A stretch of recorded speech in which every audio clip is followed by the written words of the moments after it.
we are doing whatever it takes. It's about giving your all. From the players on the field to the members in the stands. Do whatever it takes.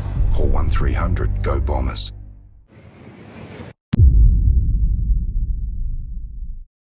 Can you update us as to the progress of things out here?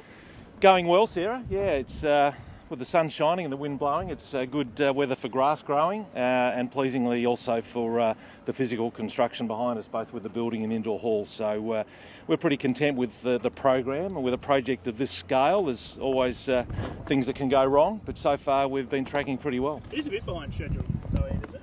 Oh, not really, Matt. We were a little bit ambitious in one sense. We wanted to be training on the ground before Christmas, and we had some issues with sand mix and other problems that are far beyond my technical capability. But the grass is down, we're standing on it, and it's growing, and it's being mowed and rolled, and they'll be out here first week of January, and still looking forward to an opening mid next year.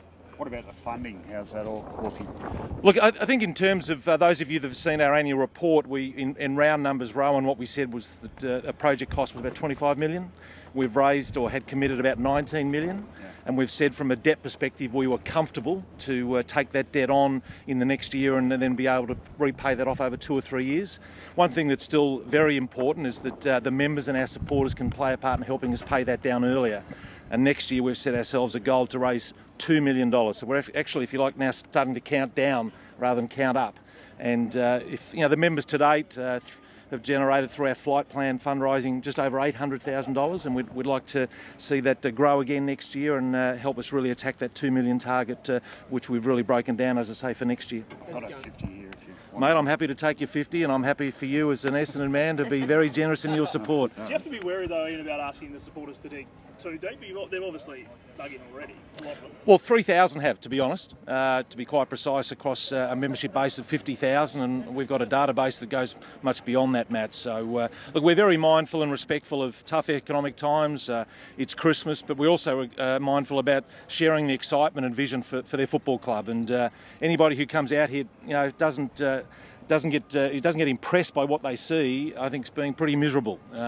We're really excited about it. For the players to come here today and see the oval they're going to be training on in January is really, really exciting. That's actually a really interesting figure, 3,000 to 50,000. Were you a bit surprised that maybe more haven't chipped in? Well, 3,000 is still a very significant number, and some of those individuals have been very, very generous, and we've been appreciative of the high net worth individuals, our coterie groups. We've obviously enjoyed support from the federal government, the state government and the AFL, so it was always going to be a cocktail of funding. A project of this scale, $25 million is no small amount of money, and to raise literally from a standing start to get to 19, I think we should be really pleased, but we've still got a way to go. How's the naming rights sponsorship sort of going? Is there one on the cards soon, or? Well, those are conversations that are ongoing. We're obviously keen, and we believe firmly that we've got a landmark property here, so close to the airport, so close to what is going to be an exploding corridor of growth for population, let alone business. And we're confident those conversations will see a positive outcome in the new year. Do you have signage rights? So if there was a major sponsor that came on board, could they get signage on the key? Well, I think we need to be clear that there's a difference between signage rights and then having outdoor advertising rights. We have signage rights attached to the property, and they're things that we've negotiated as part of our head lease with the airport. What facilities will the players have available to them when they start training here in January? Obviously, it won't be the whole thing up and running, but... Well, the thing that our guys will love coming here in January for, Sarah, and they were training at Windy Hill this morning and again tomorrow, was that last time I checked out there isn't a cricket pitch in the middle of the ground. And we love our cricket at this time of year, of course, but we want an oval to train on where we're not compromised in what we do. So the first facility, the primary facility, is an oval that's a football oval, nothing in the middle except green, soft grass and the goalposts. So that's the starting point.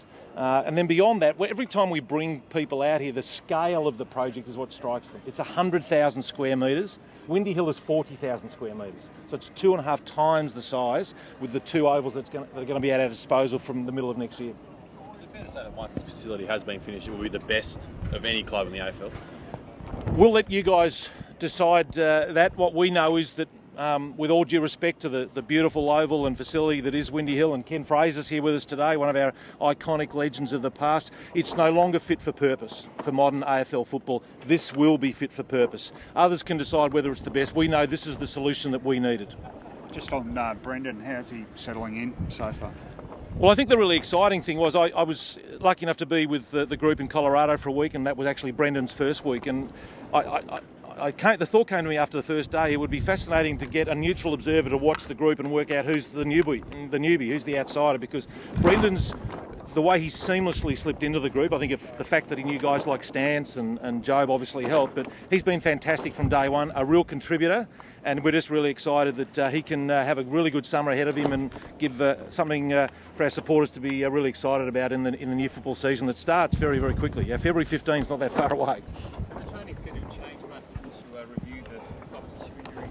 Oh, I think we spoke a lot about that at the end of the season, that we were obviously going to sit back and reflect on what we'd learned about the group, the way we had structured our entire football department, which has obviously seen Danny Corcoran now confirmed as General Manager Football Operations, and there's been a review that ultimately tweaks every part of the program, and we're just pleased to date. I think again this morning, other than Scott Gumbleton's little hiccup late last week, everybody was on the track again today, and this time last year I don't think he could have said that about us. Thanks, Thanks guys.